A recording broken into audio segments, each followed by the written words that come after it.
r/askreddit. What just doesn't make sense about the Harry Potter universe? Love potions being legal. Go to be the biggest bunch of date rapists ever. Bruh, why do you think they were selling toenail clippings in Nocturne Alley? You're gonna apologize a hooker into your crush. It's worse when you think about how Voldemort was evil because he was conceived by a love potion. How many wizards are unknowingly creating psychopaths? They are able to literally grow bones back from nothing but can't fix Harry's eyesight so he doesn't need glasses. Seriously, doesn't Hermione get her goofy buck teeth fixed at some point too? Even though her parents are dentists. Read the books, seen the movies, grew up with the franchise. Not once has this crossed my mind and now I won't be able to not think about it. How in the hell did Hagrid's dad, a normal human man, have sex with a 25-foot female giant? A wetsuit and a flashlight. Hagrid's dad was tall and giant-bane. By common logic, any enlargement spell could conceivably work on human body parts. I'm more confused by Hagrid talking about his mother leaving when he was young, implying that his parents tried to be family together for a while. I feel like it would be so awkward and weird. Also, wouldn't everybody have known his mother was a freaking giant? Their entire justice system. We think you killed someone, so we're not going to give you a fair trial or undertake an unbiased collection of information. No, we're going to just let you rot in what equates to Alcatraz in the middle of the damn ocean guarded by shadow demons that feed on hopes, dreams, human souls, and presumably the occasional puppy. Have fun. Once the wizarding world gets integrated into Muggle world, the EU will set up a Truth and Reconciliation Commission, like East Germany and South Africa, and dozens of Azkaban jailers will have to answer for their inhumane treatment of prisoners from the use of dementors alone. Wizards don't understand things like phones, Muggle clothes, or Muggle money. They live in a place where 99% of the population is Muggles. You would think they would pick up some basic understanding. Also they use some Muggle things like tents and stuff but still use middle-aged stuff like a feather to write. Why not use a Muggle pen?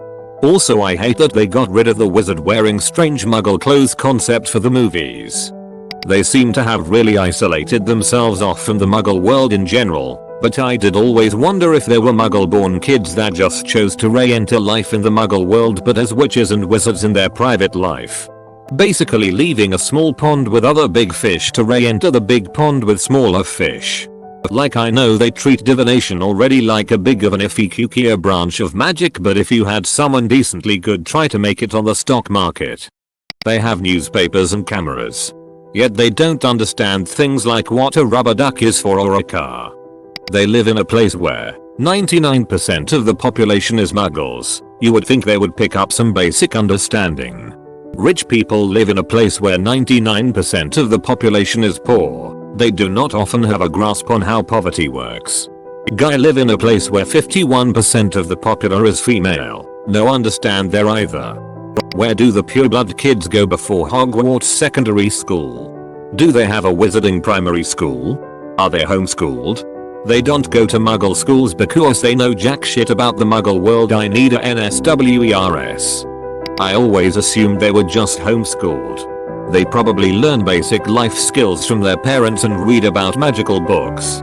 I searched this up. The answer is that wizards can choose to go to a Muggle school or are homeschooled. Mrs. Weasley taught her kids before Hogwarts, for example. Kids from across the UK have to get to London to get on the Hogwarts Express which takes them up to Scotland. Surely a kid from Scotland or even Manchester doesn't have to spend hours getting down to London to then go back up to Scotland. They actually do. The only exception might be someone who is from Hogsmeade, but all other students were to attend Hogwarts by taking the train or not at all. The minister who put it in place was Ottoline Gamble, and I'm somewhat ashamed I know that by memory. Parents likely apparate with them. I'm pretty sure someone of any age can be a tag-along when someone apparates. That Hogwarts was supposedly one of the safest places in the world. And supposedly only for the best of the best. I can assure you if my kid is at Eton or Phillips Exeter and there's a ghost of Wizard Hitler living in the back of a teacher's head 1 year, and then kids being petrified and a possessed girl finding a snake dungeon in the girl's bathroom the next, and then a supposed murderer hanging around campus the next year, I'm going to have to evaluate whether or not my kid stays at that school. Everywhere else in the wizarding world has staircases that attack you, instead of just moving around on their own. What the fuck happened to Dumbledore between 1929 and 1945 to turn him from Jude Law into Michael Gambon? World War I? Also, he looked dapper as fuck in his 3-piece suits before at some point deciding fuck it, I'ma just wear my bathrobe. These kids don't deserve me at my best. They don't listen to any muggle music. Some of them grew up with muggles, so they should be into it. Same goes for TV shows. Well, there was Dean Thomas and his weirdly immobile poster of West Ham. I wonder if any muggle burns keep in touch with old friends, and the friends think that they're essentially retarded because they have the education level of a 10-year-old and know basically nothing about what's going on in the world. There are muggle technologies that are actually superior to what the wizards have. Like phones or faxes, given the books were written in the 90s.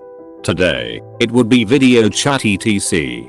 They need to send an owl cross country while muggles could just use the phone to get information across faster. Or guns. Abracabang. I don't understand why Dumbledore tolerated the way the Dursleys treated Harry so poorly.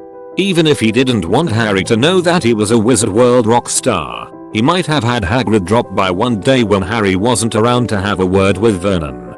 Excuse me Vernon, is it alright if I pull you aside for a quick chat? In the books, McGonagall watched the Dursley for an entire day and insisted that they send him somewhere else, but there's a protection spell on Harry that requires him living with a blood relative of his mom. It's the reason behind that mostly unexplained scene in the first movie where Harry turns the teacher into dust. Quidditch. Scoring a goal is 10 points. Catching the snitch is 150. There would have to be a massive imbalance in chaser skill level between two teams for the snitch to not decide a game. Yeah, it's basically just two seekers and then a bunch of backup dancers. Brooms are just pieces of individual equipment, so players are allowed to get whatever brooms they want. As such, broom makers keep finding ways to make brooms better and faster. Snitches, on the other hand, have to meet rigorously monitored restrictions to be considered regulation equipment. Over the decades, centuries, the brooms have gotten faster and the snitches haven't. This leads to shorter games.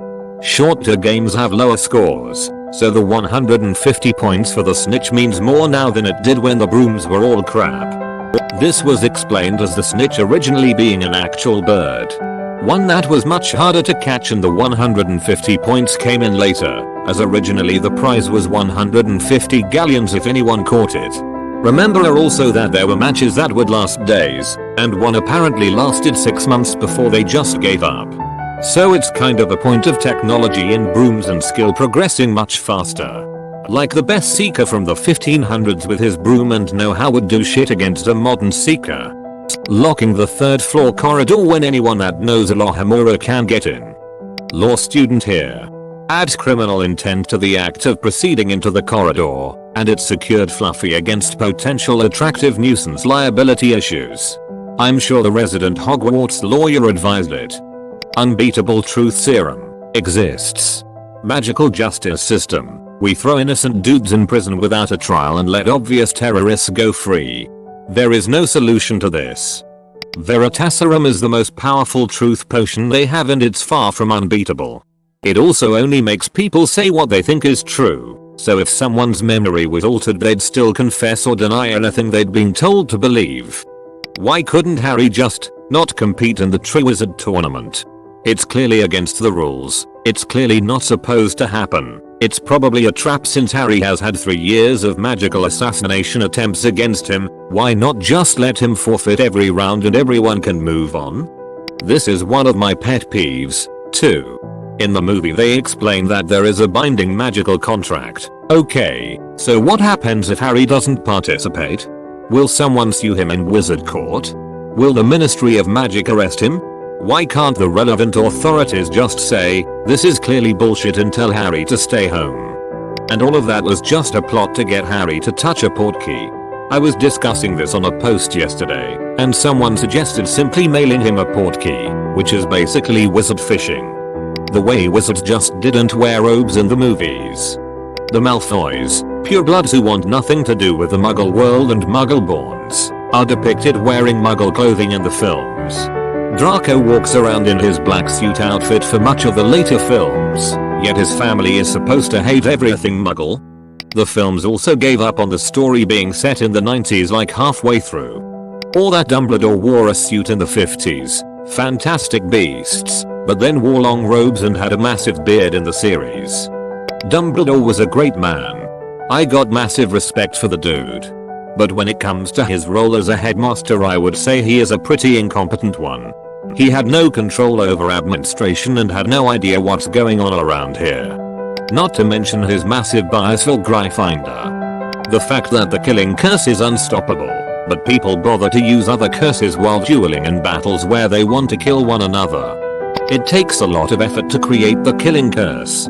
Plus it lets the person you are fighting know exactly what you are about to do.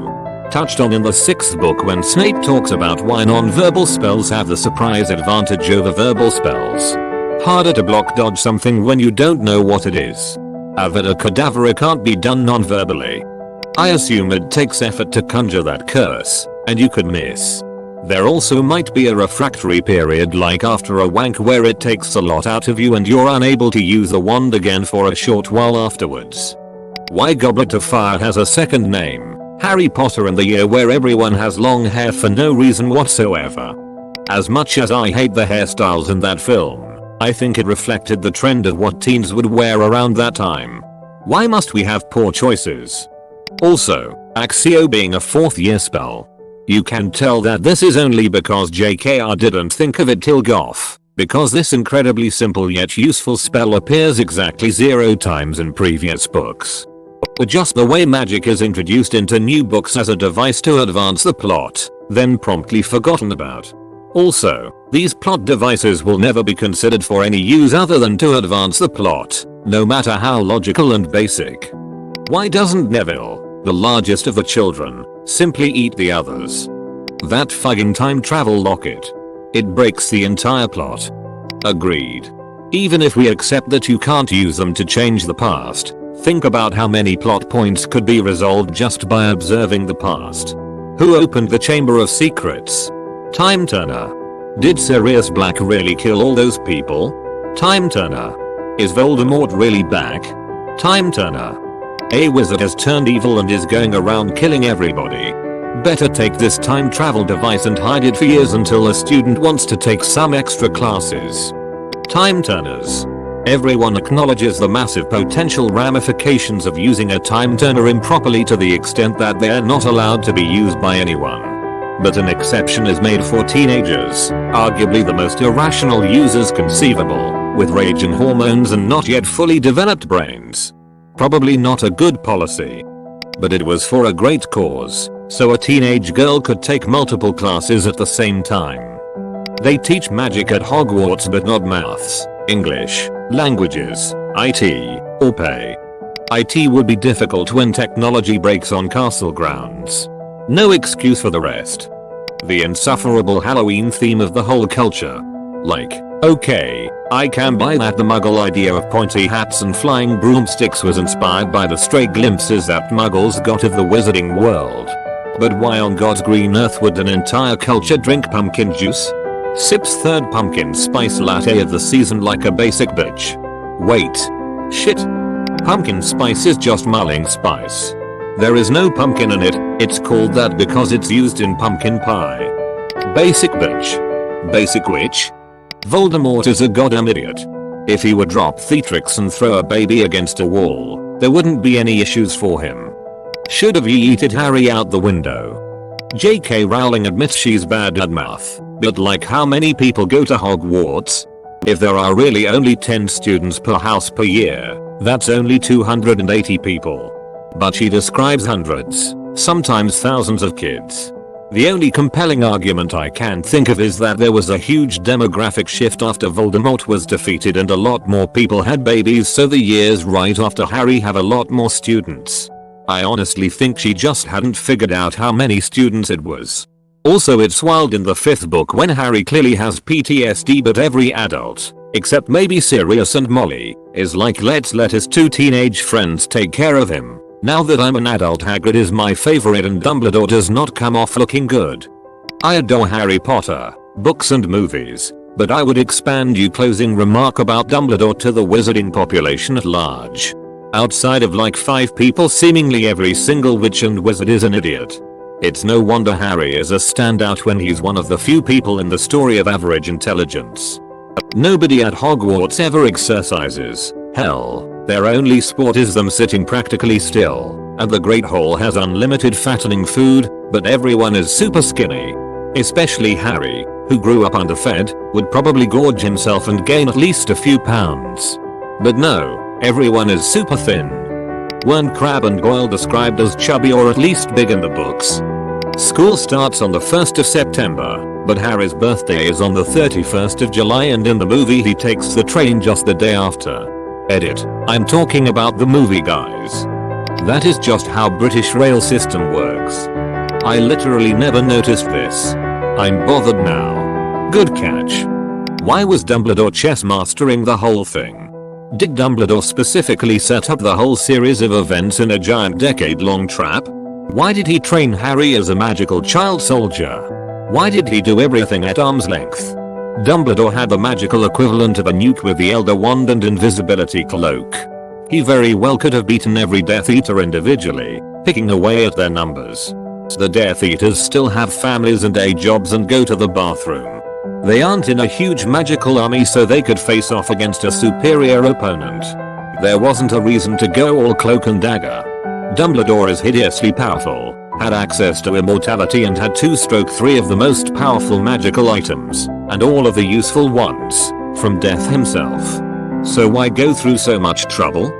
Hell, Dumbledore had all 3 at his disposal. He enchanted the snitch to put the resurrection stone in it, which he could have pulled out at any time, because of flesh memory or some such. He had the invisibility cloak before he gave it to Harry, and he had the Elder Wand since forever. Why dumbly sat on his butt since the 60s instead of taking the fight to the decommissioned Death Eaters astounds me. It's pretty clear he knew that Lucius was a D, and yet he did jack. Ron should not have been able to tell Dobby where Bill's house was, since he wasn't the secret keeper. Massive plot hole. Elves are able to operate in places that are protected no matter how strong the charm. For example, Creature in the Horcrux Cave and Dobby in Hogwarts. It's set in the 90s and not a single person says "Wah-sah-ap." Quite a bit. Most of which Eliezer Yudkowsky covered in Harry Potter and the Methods of Rationality. I've got to fume myself. Why wouldn't they use the Veritaserum on Sirius when he swore that he was innocent? If you can use portkeys to teleport to anywhere in an instant, what's the point of any other form of transport?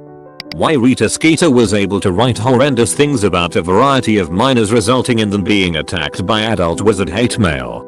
Teacher in his room offering liquor to underage students at midnight. How come a fake eye can see through a cloak that Death couldn't even see through? My 2 biggest issues were: 1. Where the hell do all the wizards live and work? They can't all be part of the ministry, teachers or prisoners. 2. Do wizards have a cure for cancer or degenerative arthritis or whatever and just don't share it with muggles?